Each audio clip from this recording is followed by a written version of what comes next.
কিছু কিছু সমস্যা আপনাকে ব্যক্তিগতভাবে অ্যাটাক করছে। চুপ থাকুন, বিরতি নিন, কথা কম বলুন, পারলে এড়িয়ে চলুন, পারলে শান্ত থাকুন। রাগ দেখালে আপনার নিজের ক্ষতি।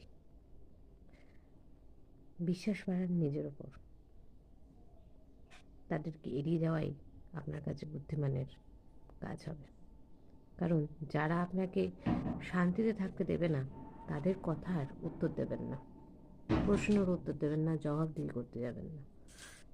ভালো মন্দের দায়িত্ব নেবার আপনি কে?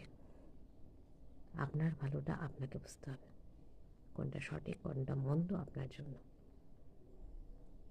যখন দেখবেন চারিদিক থেকে বিভ্রান্তি হচ্ছে নানাভাবে, মানসিকভাবে আপনি বিপর্যস্ত, নিজেকে সময় দিন, নিজের সঙ্গে সময় কাটান, গান শুনুন, পড়ুন, কোথাও ঘুরতে যান, ভালো লাগার জায়গাগুলোতে যান। যাদের সঙ্গে আপনার ভালো লাগে তাদের সঙ্গে সময় কাটান, আর যাদের সঙ্গে ভালো লাগে না, কথা বলেই দ্বন্দ্ব, মানসিক অশান্তি, এড়িয়ে চলুন, চুপ থাকুন। আপনার প্রশ্নের উত্তর আপনি পেয়ে যাবেন। আর সময়ের জন্য অপেক্ষা করুন। ভালো থাকুন। Good night to everyone.